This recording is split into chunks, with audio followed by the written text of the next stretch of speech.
Hey guys, what's going on? I'm Combat Craig, and today we're talking about sheltered work environments versus normal work environments versus protected work environments with a focus on sheltered work environment. Let's start off with what is VA unemployability slash TDIU slash IU in a nutshell so we have a foundation. So basically, we've talked about this a lot, Craig, and I think it's such an important issue for vets, but basically, unemployability is a way to bridge a rating from whatever you have to 100%. As we both know, VA math is loco. There's no, the closer you get to 100, the harder it is to get there. But if you can show that your disability causes you not to be able to work, then boom, they bridge it. You go from 70, which I don't even know what that is. It's like $1,400 a month, and then you can get all the way up to 100%, which is $3,400 or $3,500 a month. So that's why it's so important. Yeah, I like the way that you say that because it literally is the bridge, and that's it doesn't get easier the higher up you go. So 70 is a good example. It gets a lot harder. And is it, just generally speaking, going down another rabbit hole, VA claims are all about strategy. I preach and I teach strategy in my boot camp. Check it out at combatcraig.com. I kind of think about a 90% rating, which is 85, 86, 87, 88, 89, rounded up to 90, 91, 92, 93, 94, rounded down to 90, or 90 on the money. I think about it like every 10% equals a point. Is that sound about right to you, or? Yeah, when you're at 90, it does, because basically say that you're 90% disabled. They say you're 10% able. Yep.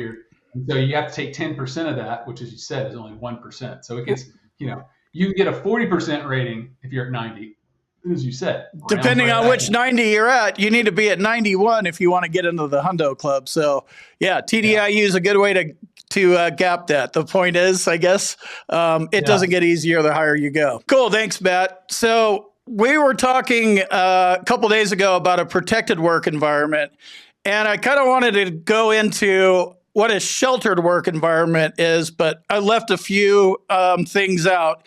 So kind of three things: normal work environment, protected work environment, sheltered work environment. Yeah, sure. So, I mean, again, got to back you up because you got a lot of knowledge in there, Craig, but you just kind of jumped from A to 14. Big brain guy. Hey, speaking of which, pointing your head, look who finally got a new hat. I don't know what happened, if he must have run it over with his tractor or something, but now he's got a really pretty one. I love that. Same hat, dude. Same hat? I thought the hat had holes in it. Nope. No. This is it. That's it. Right. One hat. This doesn't go outside. Okay. So the three work environments you talk about: normal, protected, and sheltered. If we back up a second, unemployability is just like 100%. You think 100% is the max you get. Well, no. Once you get 100%, you might be able to get above that on special monthly compensation. So with the VA, it's never obvious. So with unemployability, you can actually work. You can work and make less than the poverty line in a normal work environment. No big deal. If you make more than that, well, the VA is going to first say you're working, you can't get unemployability. But you can prove one of two things: that one, it's a sheltered employment, or two, that it is a protected environment. We got to talk about a protected environment the last time, like Craig said, but a sheltered environment, you want to know the definitions. Yeah, go for it. Might be the only one that has a definition, and that is kind of an old term of art word, sheltered work environment, where it's like a workshop, where it's a iron worker, or a factory where they're making bottles or something, and you have an employer there. Let's say he's a vet or vet friendly, and he brings in all these veterans. He doesn't necessarily care how fast they do things or how well they do things, or if they blow up at people, or if they show up. He's going to employ them and give them a place to work. It's a sheltered work environment, meaning he's allowing behaviors, if you will, that would not be allowed in a normal or competitive work environment. That strategy, that's my boot camp. That's what I talk about. I preach it and I teach it. You need a doctor that can help you with a Nexus letter. Check out my med team. Here's an email address. Hit them up. Tell them you need a Nexus.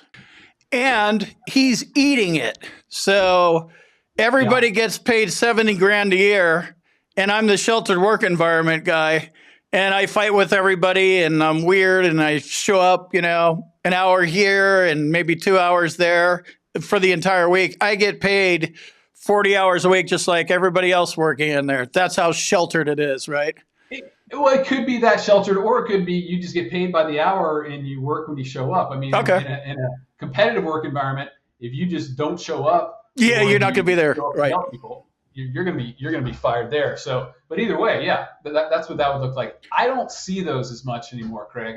That's a kind of a lost space. When do you see a factory? When do you hear about a factory in the United States anymore? I was going to say, if you're a Chinese veteran, you'd probably be in good shape, but I don't think we manufacture anything here anymore. There are no more widgets, and there is, so that's part of it. This has changed over the last 30 years just by the nature of us, not doing as much manufacturing, just as an example. There's plenty out there, but let's go into the definitions a little bit more. So a protected work environment does not have a definition, correct? Correct. A normal work environment with regard to TDIU claims, you can't make over the poverty limit. That's a definition or a way to look at it. Is that right? Yeah, that's one. And then a sheltered work environment doesn't have any definition, or does have a definition, but it's dated. Yeah, exactly. And I think you hit the nail on the head. The one there that most people have to go for now is protected work environment. And the VA hasn't defined that. And so, they'll deny it you'll have one BVA judge deny it for one reason, and then another BVA judge say, no, the definition is this, and deny it for that.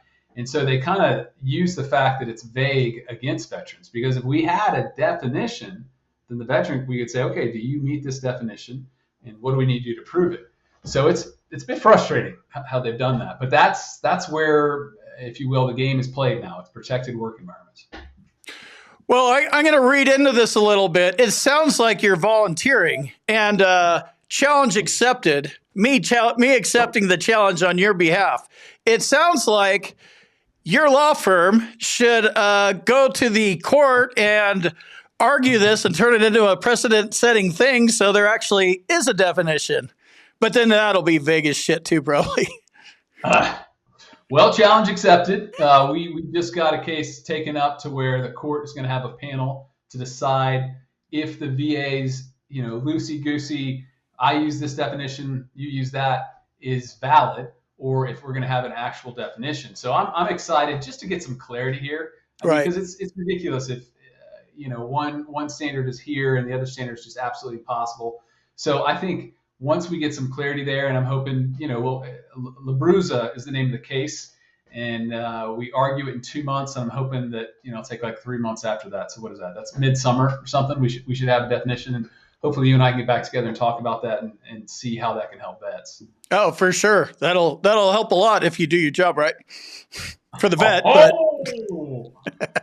if you've reviewed all the medical evidence and you're missing something to establish service connection, like a diagnosis or a nexus, you might want to check out my med team. There's a link in the description. They can help you with your missing medical evidence.